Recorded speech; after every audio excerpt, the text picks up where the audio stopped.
Pandian store சீரியலை வந்து பார்த்தீங்கன்னா, காந்திமதி ராஜியை பார்த்து கோமதி ஃபோன் எடுத்தாளோ என்று கேட்கிறார்.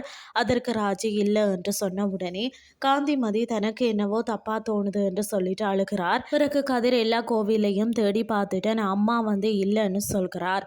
அதை கேட்ட உடனே காந்திமதி எனக்கு பயமா இருக்குன்னு சொல்கிறார். அதனை அடுத்து அரசி கதிரை பார்த்து அம்மாஜி சொன்ன மாதிரி அம்மா எங்கேயாவது போயிட்டாங்களா என்று கேட்கிறார். இதை கேட்ட கதிர் அம்மா கடைக்கு வந்தாங்களா என்று பாண்டியன் கிட்ட கால் பண்ணி கேட்கிறார். அதற்கு பாண்டியன் அவள் இதுக்கு இங்கெல்லாம் வரப்போறாள்னு சொல்கிறார். அதை தொடர்ந்து கதிர் கோமதியை காணல என்று பாண்டியன் கிட்ட சொல்கிறார். அதை கேட்ட பாண்டியன் ஷோக் ஆகி உடனே வந்து கடையை மூடிட்டு வீட்டை கிளம்புவோம்னு சொல்கிறார். மறுபக்கம் காந்திமதி தப்பா முடிவேதும் எடுத்திருப்பாளோ என்று எனக்கு பயமா கிடக்கு என்று சொல்லி புலம்புகிறார். பிறகு செந்திலும் பதற்றத்தோடு வந்து வீட்டை வந்து அம்மா எங்க என்று கேட்கிறார்.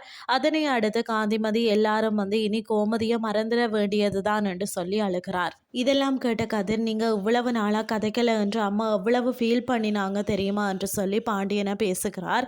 மேலும் என்று அம்மாவுக்கு எனக்கு கல்யாணம் பண்ணி வைக்கிறதுல உரிமை இல்லையா என்று கோபமாக கேட்கிறார்.